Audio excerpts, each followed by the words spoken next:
Monsoon संदर्भातली एक update आहे। मान्सूनने केरळमध्ये दाखल होण्याची तारीख चुकवलेली आहे। मान्सून 3 दिवस एकाच ठिकाणी रेंगाळलाय।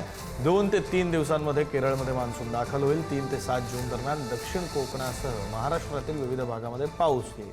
7 जून पर्यंत कोकण, गोव्यामध्ये विजांसह पावसाची शक्यता वर्तवली जाते।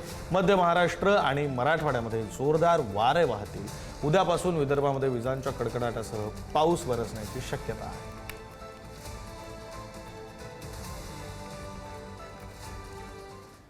कडक उन्हाच्या झळांनी हैराण झालेल्या मुंबईकरांना रविवारी काही भागामध्ये पावसाच्या सरी कोसळल्याने काहीसा दिलासा मिळाला।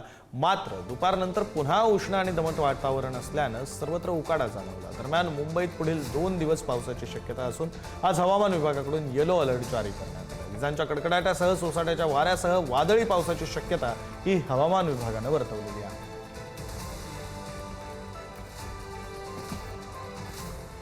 मुंबई शहराला पाणीपुरवठा करणारा नाशिक जिल्ह्यातील राज्य सरकारच्या मालकीचा अप्पर वैतरणा तलाव पूर्णपणे आटल्यामुळे या तलावातून शहराला होणारा पाणीपुरवठा बंद झाला।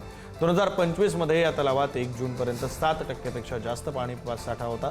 मुंबई शहराला पाणीपुरवठा करणाऱ्या तलावातील पाणीसाठ्यामध्ये दिवसेंदिवस घट होत असून सध्या 15.57% इतकाच पाणीसाठा शिल्लक आहे। त्यात 7 तलावांपैकी नाशिक जिल्ह्यातील अप्पर वैतरणा तलाव पूर्णपणे आटला असून या तलावातील पाणीपुरवठा बंद करण्यात आला आणि त्यामुळे आता मुंबई शहराची तहान 6 तलावांना भागवावी लागणार आहे।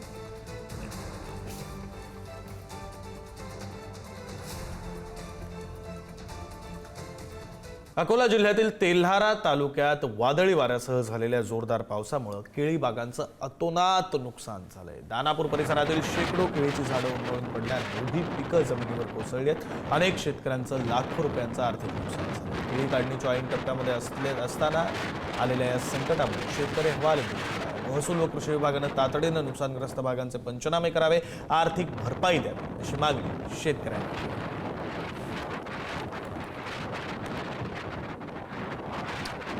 अकोला शहरामध्ये सायंकाळच्या सुमारास अचानक वातावरणात बदल होत जोरदार वादळी वाऱ्यानं हजेरी लावली। तर हवामान विभागानं वर्तवलेल्या अंदाजानुसार ताशी 40 ते 50 किलोमीटर वेगानं वारं वाहिल्यानं रस्त्यांवर धूळ आणि कचरा उडाला आणि त्यामुळे वाहन चालकांची तारांबळ उडाली। काही ठिकाणी दृश्यमानताही कमी झाली।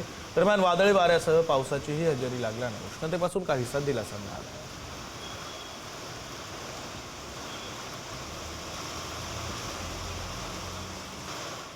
हिंगोली जिल्ह्यातील विविध भागांमध्ये सायंकाळच्या सुमारास मान्सूनपूर्व पावसानं जोरदार हजेरी लावली। पावसाचं पाणी अनेक शेतशिवारात साचलं आणि या पावसामुळे हळद उत्पादक शेतकऱ्याच्या आशा पल्लवित झालेल्या आहेत। त्यामुळे जिल्ह्यामध्ये हळद लागवडीला मोठी गती येण्याची शक्यता आहे।